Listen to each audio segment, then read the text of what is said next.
मीराबाई के जो गिरधर गोपाल हैं वो कहां से मीराबाई को मिले।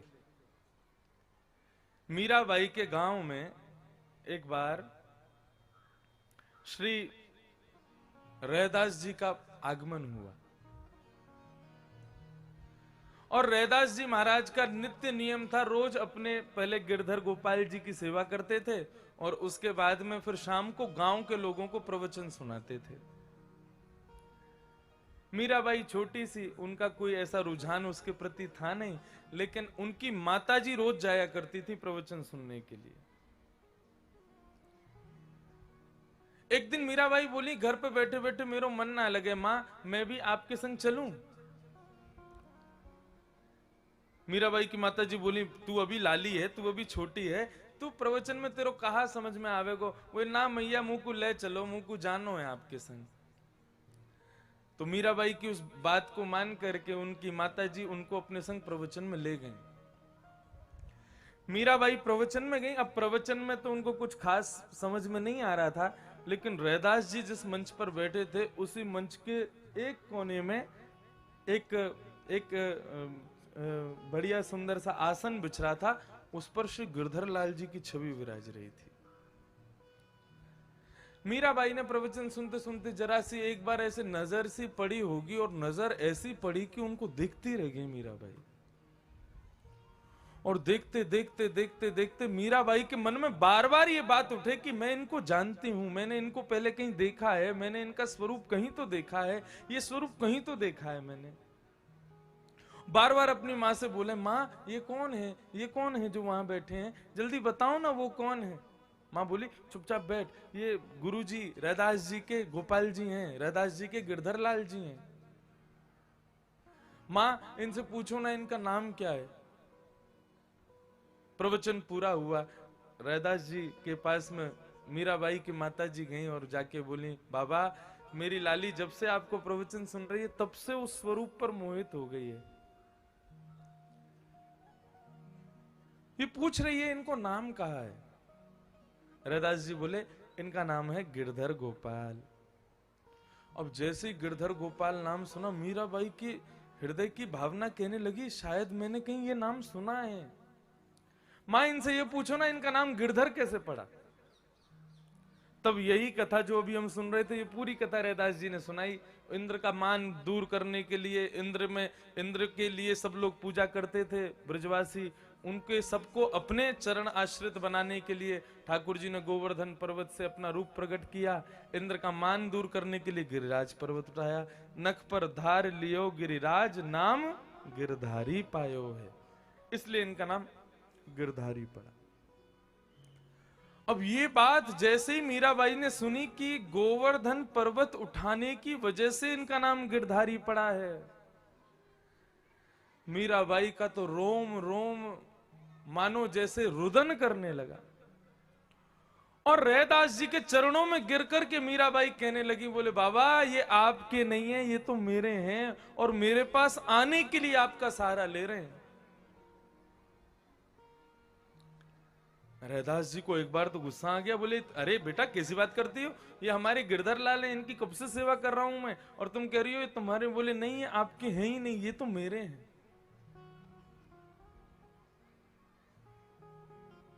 कैसे हैं मीराबाई के।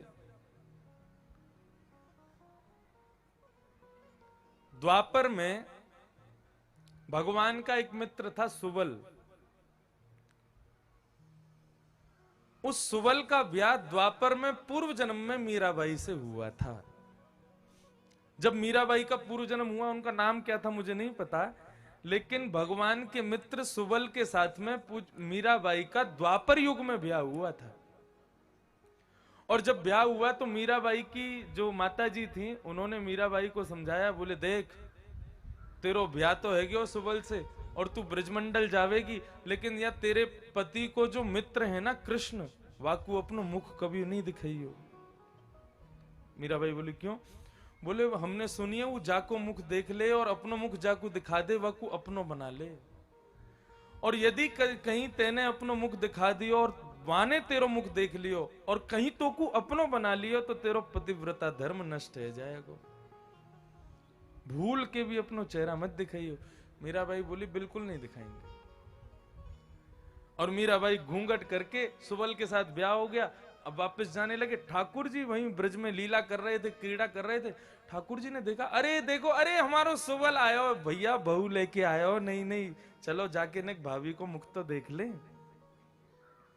और भैया सुबल कैसा रहो ब्याह? बोले भैया बढ़िया है गो। बोले भाभी को मोहना दिखावे को? बोले तेरी भाभी है, देख ले। अब पालकी में बैठी थी मीराबाई। ठाकुर जी तुरंत पालकी के अंदर प्रवेश कर गए। अब मीराबाई को पता चल गया ये वही कृष्ण है जिसके लिए माता ने मना किया था मुख नहीं दिखाना। मीराबाई ने और घूंघट कर लिया। ठाकुर जी बोले भाभी जी ने अपनो मुखमंडल दिखाओ ना हमको। मीराबाई ने घूंघट में से मना कर दिया। बोले ऐसा कहा गुमान कर रही हो अपने स्वरूप को? अरे हम भी कम सुंदर ना है, हमें भी लोग मदन मोहन के हैं, हमारे रूप को देख के काम भी मोहित रह जाए। ने दिखा दो अपना मुख। मीराबाई ने मुख नहीं दिखाया। ठाकुर जी बोले अंतिम बार पूछ रहा हूं, अपना मुख दिखाओगी कि नहीं दिखाओगे? मीराबाई ने मना कर दिया। बोले बिल्कुल नहीं दिखाएंगे। तुम लाख कोशिश कर लो और जबरदस्ती करोगे तो हम चीखेंगे चिल्लाएंगे, हमको स्पर्श करना नहीं, दूर बैठो, हम अपना मुखमंडल नहीं दिखाएंगे। भगवान बोले ठीक है, मत दिखाओ, हम श्राप देते हैं तुमको अपने रूप का बहुत गुमान है ना। आज जिसको तुम अपना मुख नहीं दिखा रही हो, इसके दर्शन करने के लिए तुम तड़पोगी, और ऐसी तड़पोगी कि जब कभी भी मेरे सामने आओगी तुम्हारी आंखों से दिखना बंद हो जाएगा, मेरा दर्शन नहीं होगा तुमको। और ऐसा कह के भगवान वहां से चले गए। अब मीराबाई को तो क्या बोले कि ये तो ऐसे ही है, ऐसे ही बोलता रहे और ये सब। अब लेकिन जब आज गोवर्धन पर्वत धारण किए भगवान ने, तो समस्त 84 कोस ब्रजमंडल के ब्रजवासी वहीं खड़े हैं, मीराबाई भी वहीं खड़ी है, करोड़ों लोग खड़े हैं वहां पर 7 कोस के नीचे। ये बोली ये इतना बड़ा गिरिराज पर्वत उठाया किसने? बोले सुवल के मित्र कृष्ण ने उठाया है। तब मीराबाई के मन में आया, बोले एक बार देखूं तो सही भैया, इतना बड़ा बलवान, इतना बड़ा गोवर्धन पर्वत उठाया हो। जैसे ही मीराबाई सामने गई, ठाकुर जी की गिरधर छवि का उसको एक क्षण दर्शन हुआ, और दर्शन होते ही उसकी आंखों से दिखना बंद हो गया। और जैसे ही वो एक क्षण के लिए ठाकुर जी का मुखमंडल उसने देखा है, एक भुजा पर एक हाथ है, दूसरी भुजा से श्री गोवर्धन पर्वत धारण किए हैं, कटीले नेत्र हैं ठाकुर जी के, कपोल इतने सुंदर, घुंघराले केश लहरा रहे हैं, मोर पीछ ऊपर मंडरा रहा है। एक क्षण का वो स्वरूप ऐसा दिखा, वहीं बैठ करके रोने लगी, रुदन करने लगी, बार बार अपनी आंखों को मिटती है कि मुझे दिख जाए ये, लेकिन ठाकुर जी का दर्शन नहीं हुआ। दौड़ करके गई, ठाकुर जी के चरण पकड़ लिए, मुंह को क्षमा कर दो, आप अपना श्राप वापस ले लो, मैं आपको मुखमंडल देखना चाहूं। भगवान बोले देख, तेरी भक्ति से हम बड़े प्रसन्न हैं, लेकिन श्राप इस जन्म में लगा है तो इस जन्म में तो मेरा दर्शन तुझको होगा नहीं। मीराबाई बहुत रोई, बोले ऐसे वध मत करो हमारा, हम आपके स्वरूप के एक क्षण के दर्शन के बाद ऐसी व्याकुल हो गई हैं कि आपको देखे बिना रह नहीं सकते। भगवान बोले इस जन्म में तो दर्शन होंगे ही नहीं, लेकिन तुम चिंता मत करो, कलयुग में, द्वापर के बाद कलयुग में राजस्थान की भूमि पर मेड़ता की तुम मीराबाई बन के आओगी, और इतने दिन तक तुमको मेरे उसी एक क्षण के स्वरूप का बार बार चिंतन करना, उसी से तुम्हारा इतना भजन बनेगा कि तुम मीराबाई बनकर के प्रकट होगी। तुम्हारे गांव में एक संत आएंगे, उन संत के साथ मैं आऊंगा और तुम्हारी सेवा ग्रहण करूंगा, तब तुम्हें मेरा पहली बार दर्शन होगा। आज मीराबाई ठाकुर जी को देख रही है वहां पर और कह रही है रैदास जी इनको मुझे दे दो, ये मेरे हैं। रैदास जी बोले सुन, यहां से बाहर चली जा, मेरे ठाकुर जी को मांगती है। मीराबाई मन में विचार करने लगी, बोले कन्हैया और कितना तड़पाओगे? एक पूरा जीवन व्यतीत किया, एक पूरा युग व्यतीत किया मैंने तुम्हारा बिना दर्शन किए, और आज जब मुझे पुनः स्मृति हुई है कि तुम मुझे दर्शन देने आए हो, तो फिर क्यों नहीं आ रहे हो मेरे पास? तुम्हारे संत इतने निष्ठुर नहीं है, तुम निष्ठुर हो। 3 दिन का समय दे रही हूं, यदि गिरधर गोपाल तुम मेरे पास नहीं आए तो ये मीराबाई अपने प्राणों का परित्याग अपने गले का छेदन करके कर देगी। अब मैं सहन नहीं करूंगी। तुमको ही हट करना आता है क्या? हमको हट करना नहीं आता। और मीराबाई वापस चली गई। वापस जाकर के अपने घर में ना खाती है ना पीती है, बस पूरे दिन गिरधर लाल गिरधर लाल गिरधर लाल कहते कहते रोती रहती है। मां करके खूब समझाती है, लेकिन फिर भी मीराबाई अपने उस स्वरूप की स्मरण को अपने हृदय से निकाल नहीं पा रही है। 3 दिन व्यतीत हो गए। आज जैसे ही मीराबाई अपने गले पर छुरी रख करके बैठी हैं, बोले शाम तक यदि नहीं आए तो अपना गला काट दूंगी मैं। ठाकुर जी को व्याकुलता सहन नहीं हुई। रात्रि में जैसे ही श्री रैदास जी सोए हैं, श्री गिरधर लाल जी उनके सपनों में प्रकट हो गए और प्रकट होकर के कहने लगे, बाबा। रैदास जी बोले, अरे प्रभु आप स्वप्न में पधारे? बोले, मुझको क्षमा कर दो, मैं आपको बहुत बड़ा वियोग देने वाला हूं। रैदास जी के नेत्र भरे आए। बोले, प्रभु क्या करने वाले हैं आप? बोले, प्रभु मैंने आपका सहारा लिया है, वास्तविकता में मैं आपका नहीं हूं, मैं मीराबाई का हूं। वो तो मैं आपके पास इसलिए आया था कि आप पूजा करके मुझे पूर्ण रूपेण निष्ठ बना दो। अब जाकर के मुझको आप मीराबाई को ही दे दो, नहीं तो वो जीवित ही मर जाएगी। अर्धरात्रि में ही रैदास जी उठे। पहले तो गिरधर लाल जी को हृदय से लगा के बहुत रोए। जिनकी सेवा करते करते पूरा जीवन रैदास जी का बीत गया, आज उनको किसी और को देने जा रहे हैं रैदास जी। निकल पड़े अपनी कुटिया से और मीराबाई का घर खोजते खोजते जैसे ही मीराबाई के पास पहुंचे, शिथिल पड़ी है मीराबाई, आंखों से नीर बह रहे हैं और बस प्राणों का परित्याग करने की देर है। तब श्री रैदास जी महाराज वहां पहुंचे और बोले, मीरा। तब उन्होंने एक पद गाया। वो पद बड़ा सुंदर है। ले मीरा ले गिरधर तेरा, लेरा ले गिरधर तेरा, ले मीरा ले गिरधर तेरा, ले मीरा ले गिरधर।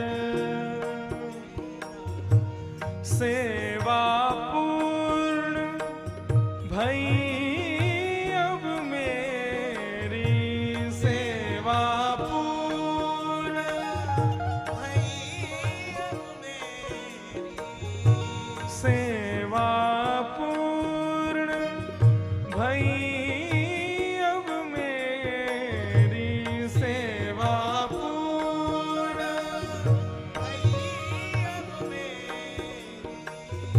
जागा भाग है तेरा बेटी, ले मीरा ले गिरधर तेरा, ले मीरा ले गिरधर तेरा, ले मीरा ले गिरधर तेरा, ले मीरा ले।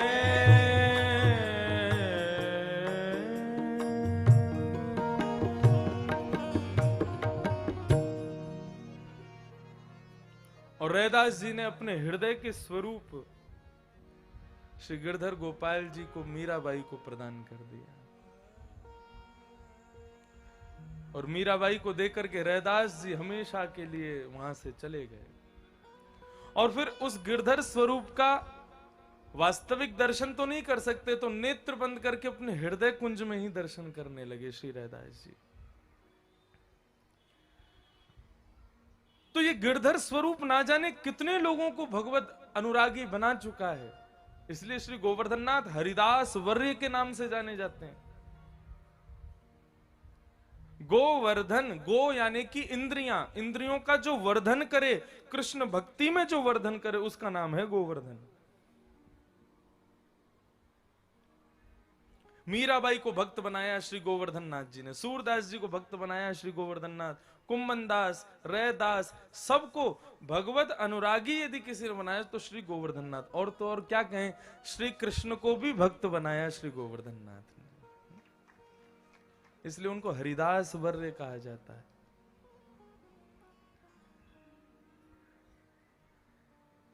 श्री रैदास जी ने अपने ठाकुर जी मीराबाई को दिए, और फिर वही मीराबाई, माई री मैंने लियो गोविंदा मोल रे, मैंने लियो गोविंदा मोल।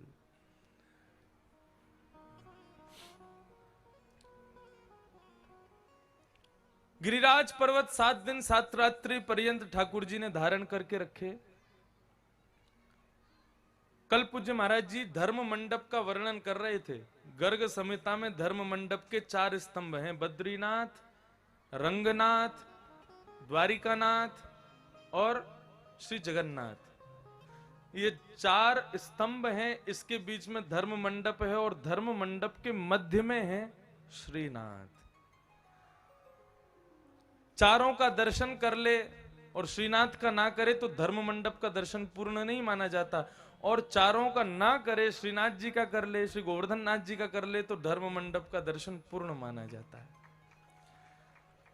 महाराज जी तो कल ये प्रसंग सुना रहे थे, इसका श्लोक हमने ढूंढ लिया। और श्लोक कैसे है कि गंधमादन यात्रायां यत्फलं लभते नर तत्फलं लभते सम्यक गिरिराजस्य दर्शनात्। सबके दर्शन हो जाएं लेकिन गिरिराज जी के दर्शन नहीं हो तो धर्म मंडप का दर्शन पूर्ण नहीं, और किसी के दर्शन नहीं किए हों लेकिन गिरिराज जी के दर्शन हो जाएं तो सबके दर्शन का फल मिलता है। गंधमादन यात्रायाम यत्फलम लभते नर तत्फलम लभते सम्यक श्री गिरिराजस्य दर्शनात्। ऐसे श्री गोवर्धन नाथ प्रभु को हम बारंबार प्रणाम करते हैं।